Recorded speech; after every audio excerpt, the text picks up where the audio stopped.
नमस्कार दोस्तों, कैसे हैं आप सभी।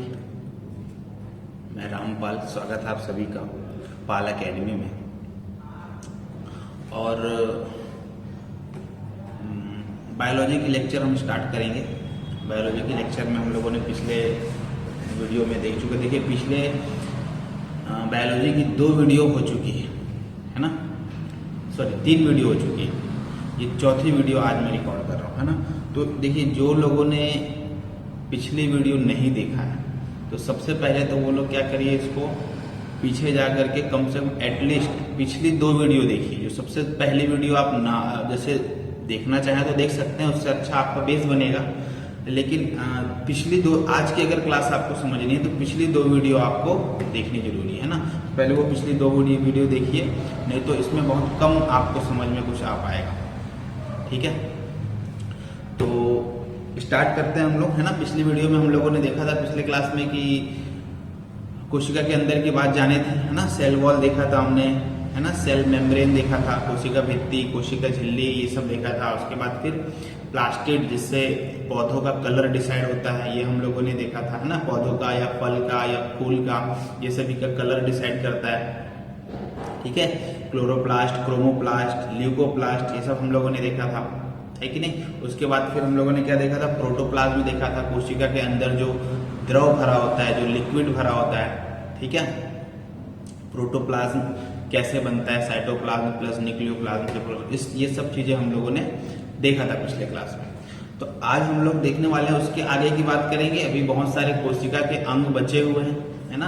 और कोशिका के अंग बचे हुए हैं और उसे हमें खत्म करना है, क्योंकि आज हम लोग खत्म ही कर देंगे उसको।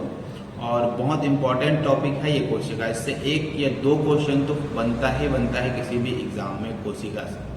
ठीक है, खास करके आज जो चैप्टर होने वाला है न्यूक्लियस, मतलब केंद्रक, है ना। केंद्रक से बिल्कुल क्वेश्चन बनने के चांसेस बहुत ज्यादा रहते हैं। अगर मान लो कि 2 क्वेश्चन बायोलॉजी कहने का मतलब सेल से उठाता है, तो उसमें से 1 क्वेश्चन केंद्रक से जरूर होगा, खास करके डीएनए या आरएनए से हो सकता है। ठीक है, तो बिल्कुल हम लोग स्टार्ट करेंगे। और आज की वीडियो थोड़ी सी हो सकती है लंबी हो, कोई दिक्कत नहीं है, पूरा वीडियो देखना है आपको, है ना। देखो, बहुत इंटरेस्टिंग तरीके से आप लोग पढ़ रहे हो, आप लोग चित्र या पिक्चर देख रहे होगे तो आपको समझ में आ रहा होगा और वो चीज़ आप जल्दी भूल नहीं पाओगे। ठीक है, मैंने इसीलिए चित्र का यूज़ किया है इसमें, और इसलिए आप लोगों को पूरा वीडियो देखना है। और जिस लोगों जो अभी पहली बार देख रहे हैं, है ना, मेरा वीडियो और बायोलॉजी क्लास की वीडियो, वो सबसे पहले तो सब्सक्राइब कर लें, है ना। बेल आइकन दबा लें, जिससे कि उनको नोटिफिकेशन जब भी क्लास डिले और नोटिफिकेशन मिल जाए। तो चलिए आज हम लोग आगे देखेंगे। पिछली बार हम लोगों ने देखा था कहाँ तक, ल्यूकोप्लास्ट तक देखा था, है ना। ल्यूकोप्लास्ट कहाँ पाया जाता है, उन भागों में पाया जाता है जहाँ सूर्य का प्रकाश पौधों में नहीं पहुँचता। ठीक है, सूर्य का प्रकाश पौधों में कहाँ नहीं पहुँचता, जैसे जड़ हो गए, तने के अंदर सूर्य का प्रकाश नहीं पहुंचता, तो वहां का कोई कलर हमको नहीं दिखता। जैसे कि प्लांट में हरा कलर दिखता है, ग्रीन, है ना। उसके बाद रेड होगा, येलोइश कलर होगा, इस टाइप से कलर होगा। तो ल्यूकोप्लास्ट वहां होगा जहां पर कोई प्रकाश का किरण नहीं पहुंच पाती। ठीक है, चलिए अब हम लोग आज देखते हैं, स्टार्ट करते हैं गोल्गी बॉडी से। कोशिका के अंदर एक बहुत बड़ा अंग है, इनफैक्ट ये कोशिका का सबसे बड़ा अंग है। अगर आपसे क्वेश्चन पूछता है कि कोशिका का सबसे बड़ा अंग कौन सा है, तो आप क्या बताएंगे, गोल्गी बॉडी। ठीक है, ये आप लोग चित्र देख रहे होंगे यहाँ गोल्गी बॉडी का। अब यहाँ पर देखिए गोल्गी बॉडी की सबसे पहले खोज किसने की थी, ये खोज की थी कैमिलो गोल्गी ने, है ना। कैमिलो गोल्गी ने इसकी खोज की थी। ठीक है, 1898 में इसका खोज हुआ था। कैमिलो गोल्गी ने इसका खोज जो है बिल्ली से किया था ना, बिल्ली के सेल से किया था, कैट। ठीक है, अच्छा, इसका काम क्या होता है, इसका काम होता है, देखिए यहाँ लिखा हुआ है, हार्मोन एवं एंजाइम को स्त्रावित करना, सिक्रीट करना। अपने अंदर से ये हार्मोन और एंजाइम निकालती है। एंजाइम जो होता है ये पाचन में सहायक होता है, खाना पचाने, भोजन को पचाने में ये एंजाइम सहायक होता है ना। तो इसी को पचाने वाले एंजाइम सिक्रीट करता है या निकालता है अपने अंदर से। ठीक है ना। उसके बाद जब कोशिका का विभाजन होता है, एक कोशिका 2 कोशिका में बढ़ती है, विभाजन होता है, तो उस विभाजन के समय भी ये हेल्प करता है कोशिका की। ठीक है, चलिए आगे देखते हैं।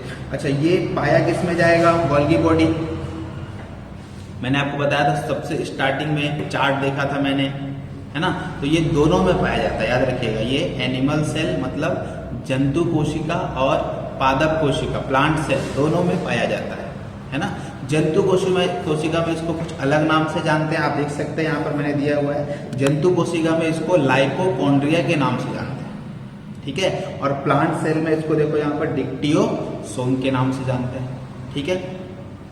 याद रखना इसको, है ना। गोल्गी काय को पौधों में कौन से नाम से जाना जाता है? पौधों कोशिकाओं में तो आप क्या बताओगे? डिक्टियोसोम के नाम से जाना जाता है। और पुरुषों में कहने का मतलब जीव में, जंतुओं में कौन से नाम से जाना जाता है? गोल्गी बॉडी को लाइपोकॉन्ड्रिया के नाम से जानता है। वेरी इंपॉर्टेंट क्वेश्चन है। उसके बाद फिर देखो ये कहाँ कहाँ होता है, मैंने बताया सभी में होता है, लेकिन कुछ चीजों में ये नहीं होता। जैसे ब्लू ग्रीन शैवाल, नील हरित शैवाल जो होते हैं उनके अंदर में ये नहीं पाया जाता, ठीक है। और बैक्टीरिया में नहीं पाया जाता, जीवाणु जिसको हम कहते हैं, और वायरस में भी नहीं पाया जाता जिसको हम विषाणु कहते हैं, है ना। तो इन तीन चीजों को याद रखना है आपको कि पूछ सकता है कि गोल्गी बॉडी इनमें से किस में नहीं पाया जाता है, किसके सेल में नहीं पाया जाता है। तो इन तीनों में से कोई भी एक ऑप्शन में होगा, आप उसको टिक लगा सकते हैं, ठीक है। तो ये हो गई गोल्गी बॉडी, आपने देखा। अब गोल्गी बॉडी देखो क्या करता है कि सिक्रीशन करता है, कौन सी चीजें अंदर आएगी, कौन सी चीजें बाहर जाएगी, इस पे ध्यान कौन रखता है? मतलब अंदर आने देना है या नहीं देना है सेल के, बाहर जाने देना है या नहीं देना है सेल के। देखो इसका नियंत्रण की जब हम बात करेंगे तो सेल वॉल करेगा, जो सबसे पहले मैं बताया था, समझ में आ रहा है? प्लाज्मा मेम्ब्रेन, सेल मेम्ब्रेन बताया था ना, तो वो सब इसका नियंत्रण करेंगे उसके ऊपर। लेकिन जाना है या नहीं जाना है ये तय कौन करेगा? ये गोल्गी बॉडी करता है। इसीलिए इसे ट्रैफिक पुलिस ऑफ सेल कहा जाता है, समझ में आ रहा है? Traffic police of sale. अब इसको हिंदी में मत बोलना याद करने के लिए, यातायात विभाग, ठीक है। चलिए आगे देखते हैं। अब आ जाते हैं हम अंतःप्रद्रव्य जालिका पर।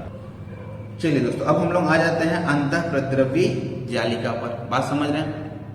अब यहाँ पर ये देखिए आप अंतःप्रद्रव्य जालिका, पहले आप देखिए इसको, ये है किस जगह पर। किसी भी चीज को आप जब पढ़ते हो, जैसे मैं सेल, आज तक आप सेल पढ़ते थे तो देख लेते, मान लो कोई चित्र देख करके, अधिकतर तो चित्र से कोई पढ़ता नहीं होगा, ना ही कोई पढ़ाता है ज्यादा लोग।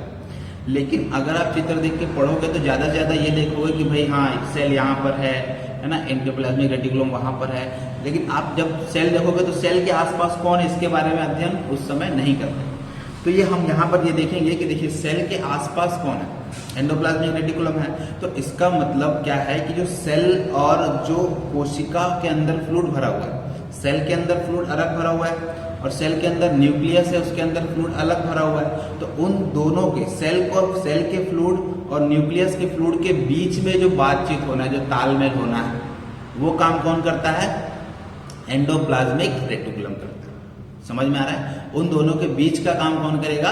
रेटिकुलम। जैसे आपने और उन्होंने, है कि नहीं, आपका और उनका मेल जोल में भी किसी एक बीच वाले ने बढ़ाया होगा, है कि नहीं, उसी ने चिट्ठी पहुंचाया होगा, उसी ने नंबर का अरेंजमेंट कराया होगा। तो सेम वही काम करता है कौन? Endoplasmic reticulum. समझ पे आ रहा है बात को? चलिए आगे देखते हैं हम लोग। अच्छा, इसकी खोज की थी पोर्टर ने, याद रखिएगा इसकी खोज किसने किया था? पोर्टर ने। अब जैसा कि भाई अगर फ्लूइड भरा हुआ है तो वो किसी तरफ भी जा सकता है, कहने का मतलब यदि आप खुद ही सोचिए कि यदि मैं एक गुब्बारे में फ्लूइड भर दूं, पानी भर दूं और रख दूं, तो आप उसका आकार डिसाइड नहीं कर सकते कि वो कैसा दिखेगा किसी टेबल पे रखने के बाद, है ना। लेकिन अगर मैं उसको एक स्ट्रक्चर दे दूं, हमारा शरीर में भी तो फ्लूइड भरा हुआ है, 70% क्या है? फ्लूइड ही है। तो अगर मैं उस गुब्बारे को एक स्ट्रक्चर दे दूं, एक अंदर कंकाल डाल दूं, एक अंदर कोई हार्ड चीज डालूं, तो मैं जैसा चाहूं वैसा उसका आकार बना सकता हूं, है ना। तो वैसे ही एंडोप्लाज्मिक रेटिकुलम जो है, आप देख सकते हैं यहाँ पर, ये कोशिका को कंकाल की तरह काम करता है, कोशिका के कंकाल की तरह काम करता है। हमारे कंकाल का दो काम है। एक तो हमारे स्ट्रक्चर को बनाए रखता है, बॉडी के स्ट्रक्चर को, समझ रहे हैं। दूसरा वो हमारे जो है कुछ महत्वपूर्ण अंग हो गए, जैसे फेफड़े हो गए, हार्ट हो गया, है ना, और लीवर हो गए, किडनी हो गया, और बहुत सारे इंपॉर्टेंट अंग हैं, उन सभी को एक सेफ्टी प्रोवाइड करता है। समझ में आ रहा है ना। तो दो काम करता है कंकाल, तो वही काम सेल के अंदर कौन करता है, एंडोप्लाज्मिक रेटिकुलम। समझ पा रहे हैं ना। अब यहाँ पर आप देख सकते हैं कि कुछ एंडोप्लाज्मिक रेटिकुलम पर छोटे छोटे ये दाने हैं और कुछ पर नहीं है। तो ये जो छोटे छोटे दाने दिख रहे हैं आपको, ये इन्हें हम राइबोसोम कहते हैं। इन्हें हम क्या कहते हैं, राइबोसोम। अब जिन एंडोप्लाज्मिक रेटिकुलम के ऊपर ये राइबोसोम होंगे वो थोड़े खुरदरे हो जाएंगे, है कि नहीं, वो थोड़े खुरदरे हो जाएंगे। लेकिन अब उसी खुरदरे को हम लोग क्या कहेंगे, रफ एंडोप्लाज्मिक रेटिकुलम, है ना। और किसी ईपीआर पर जो है राइबोसोम नहीं दिखेंगे। अब जिस पर राइबोसोम नहीं दिखेंगे वो स्मूथ हो जाएगा, तो उसे हम स्मूथ एंडोप्लाज्मिक रेटिकुलम कह देंगे। चलिए आगे बढ़ते हैं हम लोग, ठीक है। अच्छा, इसका काम क्या होता है, एंडोप्लाज्मिक रेटिकुलम का प्रोटीन का संश्लेषण करना होता है, ठीक है। याद रखिएगा इसको, वैसे ज्यादा पूछता नहीं इसके बारे में, वो आपसे डीएनए वगैरह का काम पूछता है ना। तो इसका काम है, याद रखिएगा, एंडोप्लाज्मिक रेटिकुलम का काम क्या होगा, प्रोटीन का संश्लेषण करना, प्रोटीन बनाना। चलिए अब हम लोग राइबोसोम की भी बात कर लेते हैं, क्योंकि हम लोगों ने राइबोसोम देख लिया एंडोप्लाज्मिक रेटिकुलम में। तो आपको मैं बता दूं कि राइबोसोम आप देख रहे हो तो पूरे सेल में, पूरी कोशिका में सबसे जो छोटा जो अंग दिख रहा है वो यही है, दिख रहा होगा आपको, है ना। और एक्चुअल में सबसे छोटा अंग है भी यही। तो आपसे क्वेश्चन पूछेगा कि कोशिका का सबसे छोटा अंग कौन सा है, तो आप क्या बताएंगे, राइबोसोम, ठीक है। कोशिका का सबसे छोटा अंग कौन सा होगा, राइबोसोम होगा, है कि नहीं। और कोशिका का सबसे बड़ा अंग मैंने बता दिया कौन सा, गोल्गी बॉडी। चलिए आगे देखते हैं। देखो इसकी खोज की थी पैलेट ने, 1955 में इसकी खोज हुई थी, पैलेट ने इसका खोज किया था और पैलेट में इसको सबसे छोटा अंग खोजा था। देखो क्वेश्चन आपको दिमाग में रखना है, वो किसी भी तरीके से पूछ सकता है, समझ रहे ना। पूछेगा कि कोशिका के सबसे छोटे अंग की खोज किसने किया था, पैलेट ने किया। तो आपको लिख के नहीं देगा कि लाइसोसोम की खोज या फिर राइबोसोम की खोज किसने किया, समझ रहे हैं। तो आपको तैयार रहना है। चलिए आगे देखते हैं। अब इसका काम क्या है भाई, राइबोसोम का काम क्या है। तो राइबोसोम का काम है प्रोटीन को बनाना, प्रोटीन का संश्लेषण करना, ठीक है। किसकी सहायता से करता है, ये अमीनो अम्ल की सहायता से करता है। देख सकते हैं आप यहाँ पर, अमीनो अम्ल की सहायता से प्रोटीन का संश्लेषण करेगा और प्रोटीन का संश्लेषण करेगा, और इसीलिए इसको प्रोटीन की फैक्ट्री कहा जाता है, समझ रहे। प्रोटीन की फैक्ट्री किसे कहा जाएगा, राइबोसोम को, ठीक है ना। जैसे कि आप देख सकते हैं ये लगभग हर जगह, कोशिका के हर एक जगह पर ये पाया जाएगा लगभग, है ना। जैसे माइटोकॉन्ड्रिया में भी ये पाया जाएगा, आप देख सकते हैं क्लोरोप्लास्ट में पाया जाएगा, केंद्रक में पाया जाएगा, है ना, ईपीसी में पाया जाएगा। अब आकार की देखो, अगर इतना ही आपको याद रखना, लेकिन अगर आकार की बात करें तो आकार याद रखना कि दो टाइप के आकार में इसको बांट दिया गया है ना, दो टाइप के आकार में बांट दिया गया, एक 80S और एक 70S, ठीक है। आकार के हिसाब से अगर पूछेगा कि राइबोसोम कितने प्रकार के होते हैं, तो आप बताएंगे दो प्रकार के। तो कौन कौन से, 80S और 70S, ठीक है। आपसे ये भी पूछ सकता है कि 80S इसका संबंध निम्न में से किससे है, नीचे 4 ऑप्शन रहेगा, राइबोसोम से है, लाइसोसोम से है, माइटोकॉन्ड्रिया से, समझ रहे ना। तो इस तरीके से क्वेश्चन पूछ सकता है इससे। आगे देखते हैं। अब आ जाते हैं हम लोग लाइसोसोम पर, है ना। लाइसोसोम की खोज में बता दूं आपको, डी डुवे ने किया था। पहले आप चित्र देख लीजिए, लाइसोसोम है कहाँ है, होता है क्या है ना, लाइसोसोम, ठीक है। अब इसकी खोज देखो किया था किसने, डी डुवे ने किया था।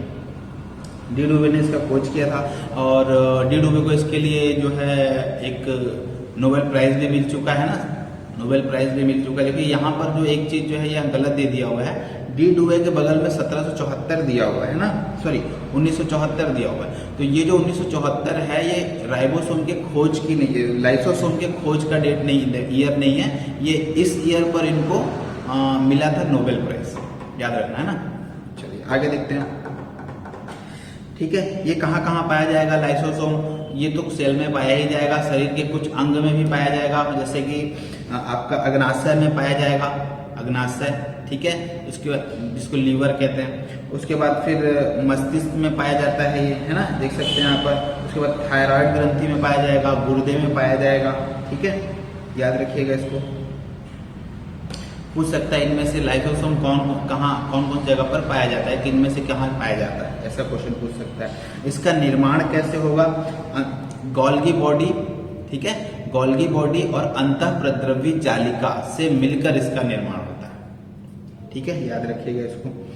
लाइसोसोम जो है ये कोशिका विभाजन में भी सहायक करता है ना। देखिए ये क्या होता है कि ये लाइसोसोम एक ऐसा अंग है जो पचाने का काम करता है, पाचन में बहुत सहायता करता है। समझ में आ रहा है? कोई भी चीज इसके अंदर आएगा वो उसको पचाना स्टार्ट कर देगा, कोई इसको डाइजेस्ट करना स्टार्ट कर देगा। अब इसकी जो नियंत्रण कहने का मतलब ये है ना कि आदत हो गई, तो ये पचाने का इसको आदत हो गया है, आप इस तरीके से समझ सकते हैं। तो कल को अगर कोई इसके अंदर इसको कोई प्रोटीन नहीं मिला, भोजन नहीं मिलेगा, हम जब भोजन करते हैं तो उसका पचाने का काम यहाँ भी होता है। किसमें? लाइसोसोम में। तो जिस दिन हम भोजन नहीं करेंगे या जिस दिन उस लाइसोसोम को न्यूट्रिशन नहीं मिलेगा, पचाने के लिए कुछ चीज नहीं होगा, यहाँ तक कि ये बैक्टीरिया भी पचा देता है, यहाँ तक कि ये जो है वायरस को भी डाइजेस्ट कर लेता है ना। तो जिस समय इसको नहीं मिलेगा, अगर इसको नहीं दिया गया तो ये क्या करेगा कि खुद के सेल को पचाना स्टार्ट कर देता है, मतलब खुद के सेल को ही खा जाता है। समझ पा रहे हैं कि नहीं? खुद को ही खा जाता है, खुद को ही पचाना स्टार्ट कर देता है। तो इसीलिए इसको हम आत्महत्या की थैली कहते हैं। लाइसोसोम को आत्महत्या की थैली कहा जाता है। मोस्ट कॉमन पूछा जाने वाला क्वेश्चन है। समझ में आ रहा है? विभिन्न पदार्थों का क्या करता है ये? पाचन। इसका काम क्या है? याद रखना, विभिन्न पदार्थों का पाचन करना इसका काम है। ठीक है, चलिए अब अगले टॉपिक पर हम लोग आते हैं। ये है माइक्रो बॉडीज। ठीक है, सूक्ष्म कण या सूक्ष्म काय काम है भाई माइक्रो बॉडीज का। क्या? पहली बात याद रखिएगा कि गोल्गी काय और अंतःप्रद्रवी जालिका से बनती है, टूट फूट से बनती है। ठीक है, किससे बनती है? गोल्गी बॉडी और अंतःप्रद्रवी जालिका के टूट फूट से इसका निर्माण होता है। ठीक है, अगर इसको प्रकार में बांटा जाए तो ये दो टाइप के होंगे, एक पर ऑक्सीसोम होगा और एक ग्लाइऑक्सीसोम होगा। ठीक है, पर ऑक्सीसोम के बारे में हम थोड़ा जान लेते हैं। पर ऑक्सीसोम जो है ये C3 पौधों में पाया जाता है। अब ये C3 पौधे कहाँ क्या होते हैं? देखिए, पौधे अलग अलग टाइप के होते हैं। जैसे कि मान लीजिए कोई एक पौधा होगा जो दिन में कार्बन डाइऑक्साइड ग्रहण करता है, जब उसको प्रकाश की रोशनी मिलती है तो वो कार्बन डाइऑक्साइड ग्रहण करता है और ऑक्सीजन छोड़ता है। समझ में आ रहा है? कुछ पौधे ऐसे होते हैं जिसको जब सूर्य का प्रकाश मिलता है तो वो कार्बन डाइऑक्साइड छोड़ता है और ऑक्सीजन ग्रहण करता है। कहने का मतलब यह है कि कुछ पौधे ऐसे हैं जो दिन में कार्बन डाइऑक्साइड लेते हैं, कुछ पौधे ऐसे हैं जो रात में कार्बन डाइऑक्साइड लेते हैं। समझ में आ रहा है? तो हम जिस पौधे को जानते हैं, हमें अभी तक जो पता है, हमने जो छोटी क्लास में पढ़ाया जाता था कि भाई पौधे जो है कार्बन डाइऑक्साइड लेते हैं और हमें ऑक्सीजन देते हैं। ठीक है, तो ऐसे पौधे जो कार्बन डाइऑक्साइड छोड़ते हैं दिन में, मतलब सूर्य के प्रकाश की उपस्थिति में कार्बन डाइऑक्साइड छोड़ने वाले पौधे को हम C3 पौधे कहते हैं। बात समझ में आ रही है? ऐसे पौधे जो प्रकाश की उपस्थिति में कार्बन डाइऑक्साइड छोड़ते हैं और ऑक्सीजन लेते हैं, उसे हम क्या कहते हैं? C3 पौधे। बहुत सारे ऐसे पौधे हैं, बहुत सारे ऐसे पौधे हैं, ऐसे 2-4 पौधे नहीं। समझ में आ रहा है ना? अच्छा, कुछ अफवाह ये भी फैलाया जाता है कि कुछ पेड़ पौधे ऐसे हैं, जैसे आप व्हाट्सएप वगैरह पर या फिर फेसबुक पर कभी देखोगे तो उसमें लिखा आता है कि पीपल एक ऐसा पौधा है जो 24 घंटे वो ऑक्सीजन देता है। बिल्कुल ये गलत बात है, ये अफवाह वाली बात है।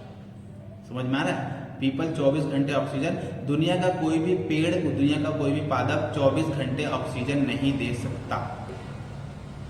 ठीक है, चलिए प्रैक्टिकल बात। आगे देखते हैं, है ना? तो समझ में आ गया, C3 पौधे में ये पाया जाता है। और C3 पौधे होते क्या हैं? जैसे सूरजमुखी एक C3 पौधा है। सूरजमुखी जो है वो दिन में ऑक्सीजन लेता है, हमारे जैसा ही है वो। ठीक है, दिन में ऑक्सीजन लेता है और रात में ऑक्सीजन छोड़ता है। वो इस तरीके से काम करता है, मतलब सूरज की उपस्थिति में ऑक्सीजन लेता है, सूरजमुखी नाम है, लेकिन सूरज की उपस्थिति में ऑक्सीजन लेता है और सूरज की अनुपस्थिति में ऑक्सीजन छोड़ता है। ठीक है, सूरजमुखी हो गया, मूंगफली एक पौधा है, कपास एक पौधा है, चाय एक पौधा है, चाय का पेड़ है ना, चाय के बागान जो है ना, सोयाबीन एक ऐसा पौधा है।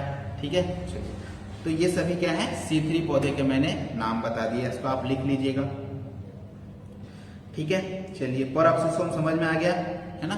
परऑक्सीसोम का काम क्या है? यह वसा, दोनों वसा का पाचन करते हैं। परऑक्सीसोम जो है ये कुछ एंजाइम निकालता है अपने अंदर से। ठीक है, कुछ एंजाइम निकालता है अपने अंदर से। ये एंजाइम क्या करते हैं, वसा का पाचन करने का काम करते हैं। फैट, हम जो वसा खाते हैं, वसा के रूप में भोजन लेते हैं, उसका भोजन के रूप में जो हम वसा ले लेते हैं उसका वो पाचन करता है। समझ में आ रहा है? ठीक है। देखो, अगर एंजाइम का नाम पूछ दिया तो ऑक्सीडेज और कैटालेज, हालांकि ये पूछेगा नहीं कभी, मुझे नहीं लगता, लेकिन आपको लिखना होगा तो आप लिख लीजिएगा। उसका नाम है ऑक्सीलेज और कैटालेज। ठीक है, ऑक्सीडेज और कैटालेज, ये दो नाम, ये एंजाइम निकालता है। कौन? परऑक्सीसोम। और इसका काम क्या है एंजाइम का? वसा के पाचन में सहायता करना। ठीक है, टेलवर्ट ने इसकी खोज की थी। आगे देखते हैं, ग्लाइऑक्सीसोम की बात कर लेते हैं। देखिए ग्लाइऑक्सीसोम, ठीक है, ग्लाइऑक्सीसोम का क्या है? बिना पचा हुआ भोजन, बिना पचा हुआ वसा को पचाना। भाई ये तो क्या करता है? वसा का पाचन करता है, लेकिन फिर भी अगर कोई वसा ऐसा हो गया जो नहीं पच पाया है तो उसका पाचन कौन करेगा? ग्लाइऑक्सीसोम करेगा। क्लियर है? चलिए आगे देखते हैं। ठीक है, वसा समझते हैं ना, वसा को हम संचित भोजन बोलते हैं, एनर्जी मिलता है उससे। ठीक है, हमें हमारे शरीर को एनर्जी के रूप में, हमें जो है बिरयानी नहीं चाहिए हमारे शरीर को, चावल नहीं चाहिए, रोटी नहीं चाहिए हमारे शरीर को। समझ में आ रहा है? एनर्जी के लिए हमारे शरीर को कार्बोहाइड्रेट चाहिए, एनर्जी के लिए हमारे शरीर को प्रोटीन चाहिए, हमारे शरीर को वसा चाहिए, फैट चाहिए। समझ में आ रहा है? चलिए, हमारा शरीर इस चीज में एक्सेप्ट नहीं करता। ठीक है, चलिए आगे देखते हैं। जैसे आप इंडिया में हैं तो इंडिया की करेंसी, अगर मैं इंडिया में किसी राशन दुकान वाले को डॉलर दे दूं तो वो नहीं लेगा। क्यों? क्योंकि उसको पैसा तो वो भी है, डॉलर भी पैसा है और रुपए से ज्यादा उसकी कीमत है, लेकिन उसे सिर्फ रुपए चाहिए। रुपए इसलिए चाहिए क्योंकि यहाँ का जो लेन देन वाला काम है वो किस में चलता है? रुपए में चलता है। समझ पा रहे हैं ना? सेम वैसे ही हमारे शरीर के अंदर का लेन देन का काम किस में चलता है? कार्बोहाइड्रेट, फैट और प्रोटीन में चलता है। ठीक है, चलिए आगे देखते हैं।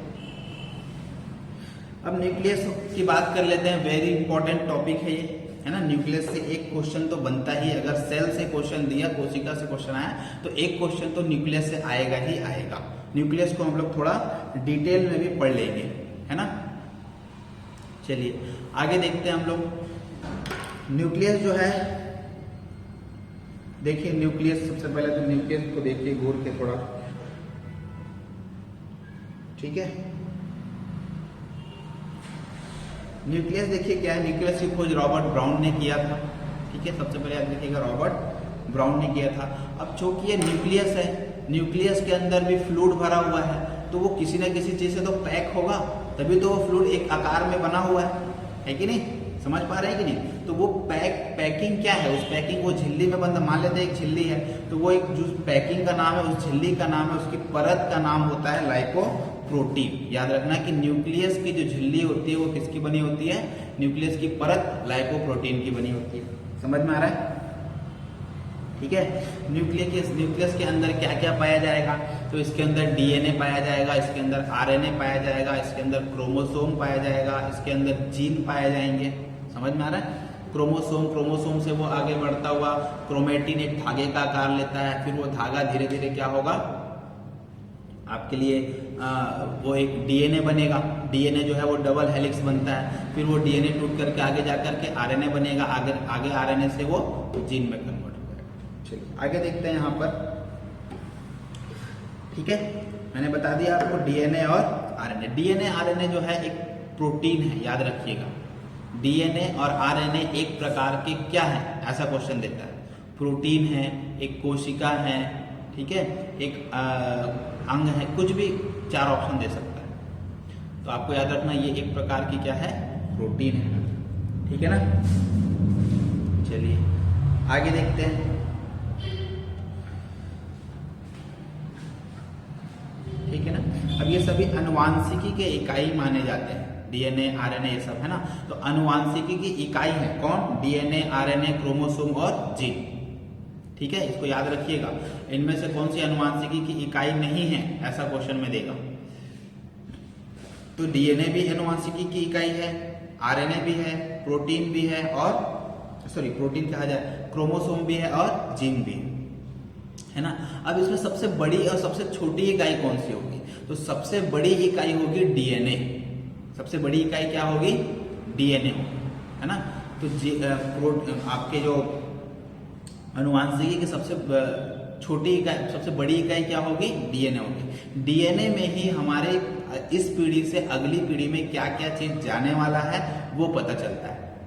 बात समझ में आ रहा है ना? ये जो डीएनए आप देख रहे हैं, इसमें इसी में वो चीजें हैं, इसी में वो जो है वो लक्षण है जो एक पीढ़ी से आपकी पीढ़ी से आपके दूसरे वाली पीढ़ी में, अगली पीढ़ी में जाने वाली है।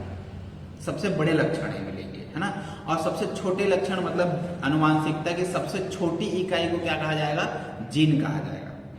ठीक है, कहते हैं ना हमारा तो जीन जो है आर्यों का जीन है, हमारा जीन महाराणा प्रताप का जीन है, इस तरीके से कहते हैं ना, तो वो जीन वहीं से आता है। ठीक है, वो छोटी छोटी क्या है? इकाइयां। चलिए आगे देखते हैं। अनुवांशिकी समझ गए हम लोग, डीएनए आरएनए वगैरह समझ गए। याद रखिएगा कि केंद्रक में सबसे ज्यादा, केंद्रक एक खुद ही प्रोटीन है, 85% प्रोटीन पाया जाता है, याद रखना, है ना। अगर प्रोटीन की मात्रा पूछेगा कि केंद्रक में कितना प्रोटीन पाया जाता है, तो लगभग 85%, है ना। 10% आरएनए पाया जाता है और 5% डीएनए पाया जाता है। देख सकते हैं यहाँ पर 10% आरएनए और 5% क्या पाया जाएगा? डीएनए पाया जाएगा। वेरी वेरी इंपॉर्टेंट क्वेश्चन है। ठीक है, चलिए अब आगे देखते हैं।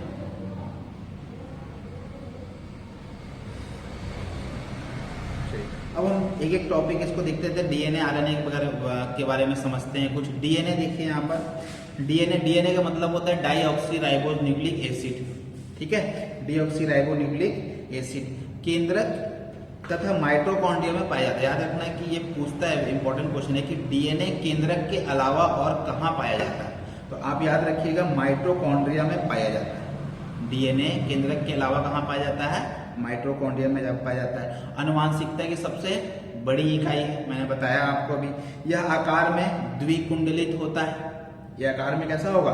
द्विकुंडलित। मैं आपको दिखा रहा हूँ यहाँ पर, अभी आपके दिखाऊंगा आगे डीएनए और आरएनए में क्या डिफरेंस होगा, है ना। द्विकुंडलित होता है, आप समझ रहे हैं द्विकुंडलित। उसके बाद अगर दो रस्सियों को लपेट दिया जाए तो वो क्या हो जाएगा? द्विकुंडलित। सांप को लपटाया हुआ देखते हैं ना, द्विकुंडलित, बस वही है। 4 नाइट्रोजन बेस होते हैं इसमें। नाइट्रोजनी बेस कितने होते हैं? 4 नाइट्रोजनी बेस होते हैं। एडोनाइन, थायमिन, गुआनाइन और साइटोसिन, ये 4 नाइट्रोजनी बेस होंगे। ठीक है, चलिए ये डबल हेलिक्स स्ट्रक्चर मैंने बता दिया, डबल हेलिक्स स्ट्रक्चर होगा। आप याद रखना कि ये जो डबल हेलिक्स स्ट्रक्चर, द्विकुंडलित, ये द्विकुंडलित जो है ये संरचना, इसका थ्योरी दिया था वाटसन एवं क्रिक ने। ठीक है, इंपॉर्टेंट क्वेश्चन है, पूछता है डबल हेलिक्स स्ट्रक्चर का थ्योरी किसने दिया था? तो वाटसन एवं क्रिक ने दिया था। यहाँ पर देख सकते हैं आप। ठीक है ना। डीएनए, अब डीएनए के बारे में एक और क्वेश्चन अब बनता है कि डीएनए का फिंगरप्रिंट मुख्यालय कहां पर है? ठीक है, डीएनए फिंगरप्रिंट मुख्यालय कहां पर है? तो इसका आंसर आप मुझे कमेंट बॉक्स में लिख करके दोगे।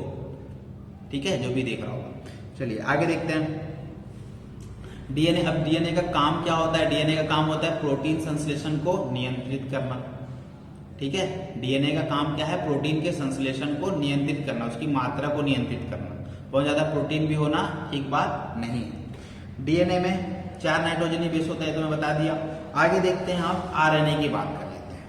ठीक है, आरएनए मतलब राइबो न्यूक्लिक एसिड के लिए, राइबो न्यूक्लिक एसिड। ठीक है, चलिए आगे देखते हैं। अब आरएनए जो है इसका भी काम वही है, प्रोटीन का संश्लेषण करना। उस डीएनए का काम प्रोटीन संश्लेषण को नियंत्रित करना होता है, लेकिन आरएनए का काम क्या होता है? प्रोटीन का संश्लेषण करना। ठीक है, अब यहाँ पर देखो मैं आपको अंतर डिफरेंस दिखा देता हूँ डीएनए और आरएनए में। डीएनए और आरएनए में अंतर देख लीजिए। देखिए डीएनए जो है ये डबल हेलिक्स है ना, डी से डबल हेलिक्स, आर से सिंगल हेलिक्स। ठीक है, आर से सिंगल नहीं होता है, लेकिन डी से डबल जरूर होता है। तो याद रखिएगा डबल हेलिक्स डीएनए होता है और सिंगल हेलिक्स क्या होगा? आरएनए होगा। यहाँ दिख रहा है दोनों का अंतर। अब दोनों में देखो जो नाइट्रोजनी बेस मैंने बताया 4 नाइट्रोजनी बेस है। 4 नाइट्रोजनी बेस मैंने बताया। तो ये चारों नाइट्रोजनी बेस जो है, देखिए उसमें क्या था? डीएनए में था एडेनाइन, गुआनाइन, है ना, थायमिन और साइटोसिन। लेकिन इसमें क्या होगा, थायमिन की जगह पर क्या मिल जाएगा आपको, यूरेसिल मिल जाता है। ठीक है, वो जो डबल हेलिक्स थे ना वही बीच से टूट करके सिंगल हेलिक्स बनते हैं, और वहां जब सिंगल हेलिक्स बनने के बाद थायमिन हट जाता है वहां से, और वहां क्या आ जाता है, यूरेसिल आ जाता है। चलिए आगे देखते हैं। ठीक है, आरएनए डीएनए यही जो है एक जनरेशन से दूसरे जनरेशन में मिलती जाती है बहुत लंबे समय तक, लगभग 400 साल, मतलब लगभग 4 जनरेशन तक आपका डीएनए मैच खाता है। उसके बाद डीएनए मैच खाना बंद हो जाता है। याद रखना इसको, है ना, कि अगर डीएनए टेस्ट कराना है तो या तो बाप का करा सकते हो या फिर दादाजी का करा सकते हो। समझ में आ रहा है? 4 पीढ़ी के आगे का आप डीएनए टेस्ट नहीं करा सकते, उसकी उस पर कोई फायदा नहीं होने वाला, डीएनए लगभग समाप्त हो जाता है। ठीक है, चलिए आगे देखते हैं। आरएनए केंद्रक तथा कोशिका द्रव में पाया जाता है। आरएनए केंद्रक में भी पाया जाएगा और कोशिका द्रव में भी पाया जाएगा। ठीक है, कोशिका द्रव मतलब समझ गए ना, साइटोप्लाज्म में पाया जाता है। ठीक है, साइटोप्लाज्म में पाया जाएगा। अगला देखिए, आरएनए की बात कर लिया हम लोग। आरएनए के भी टाइप होते हैं, जैसे आरआरएनए, ठीक है, टीआरएनए और एमआरएनए, 3 टाइप के आरएनए होते हैं। ठीक है, आरआरएनए का काम क्या है भाई, ये जो है एक स्थायी आरएनए है। ये आप मतलब एक ऐसा आरएनए है जो स्थायी है, बिल्कुल।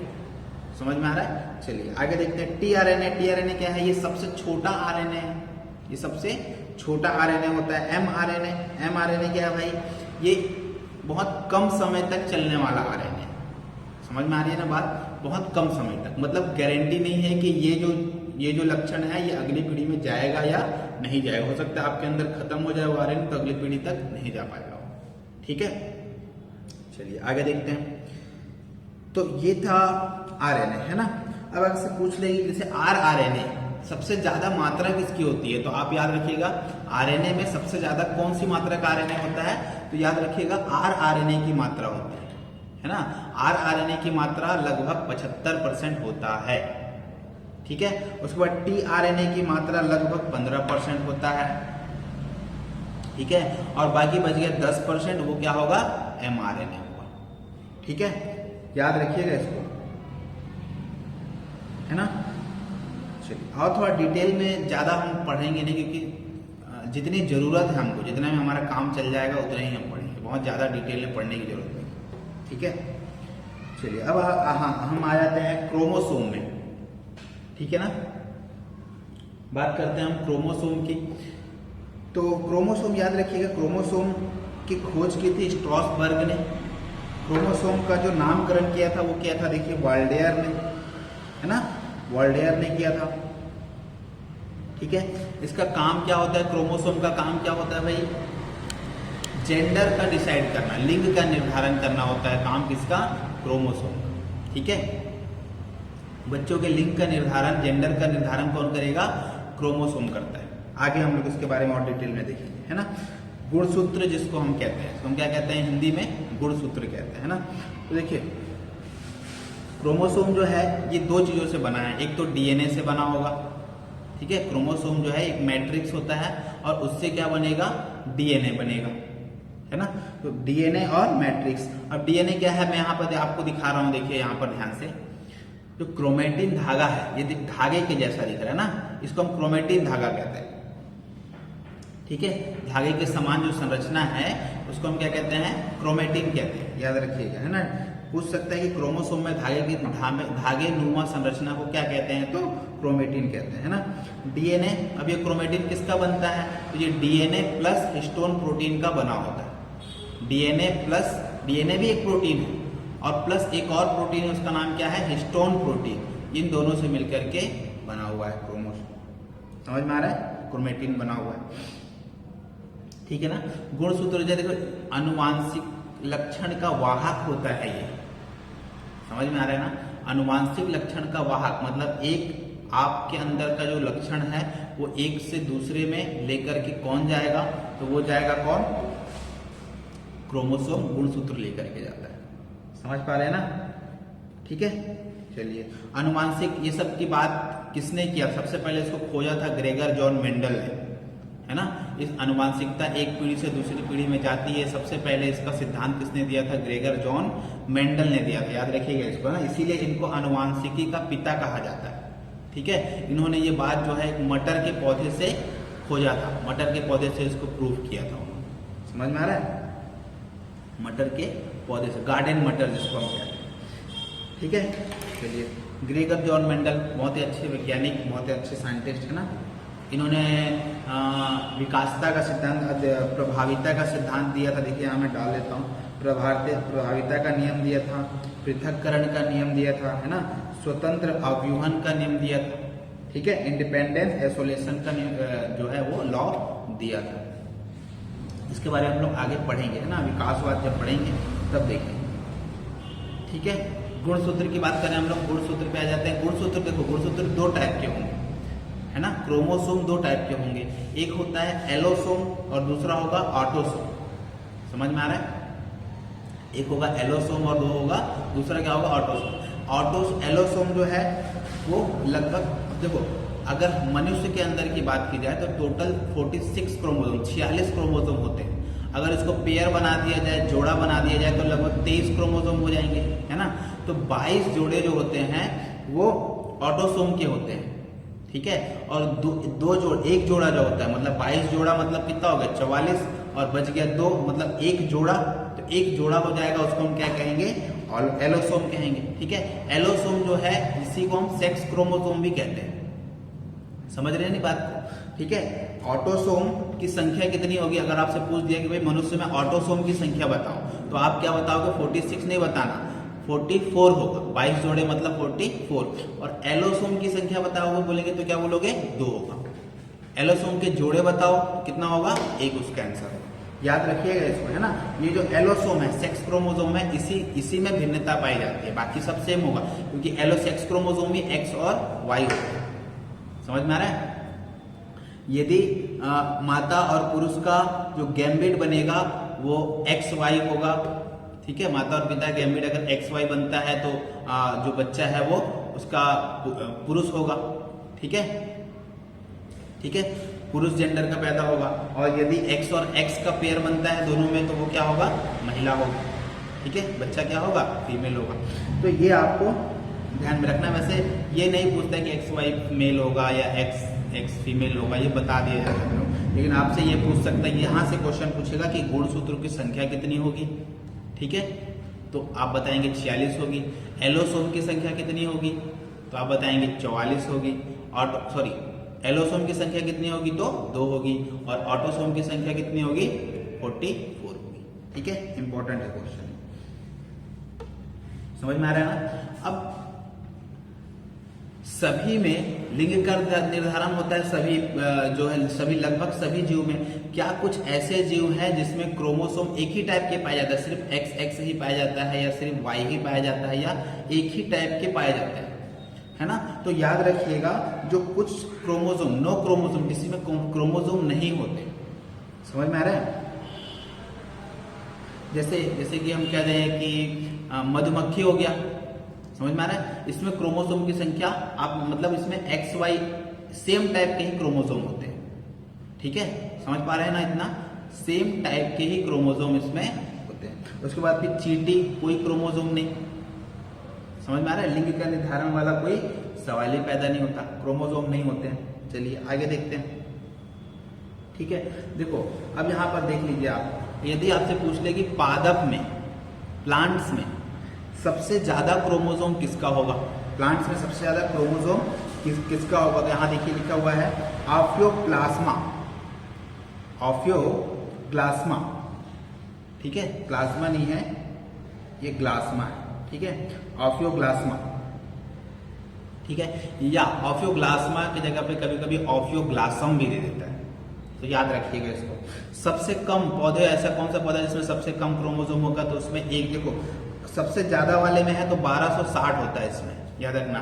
ऑफियोग्लासम में कितना होगा? 1260 क्रोमोसोम, यानी 630 पेयर।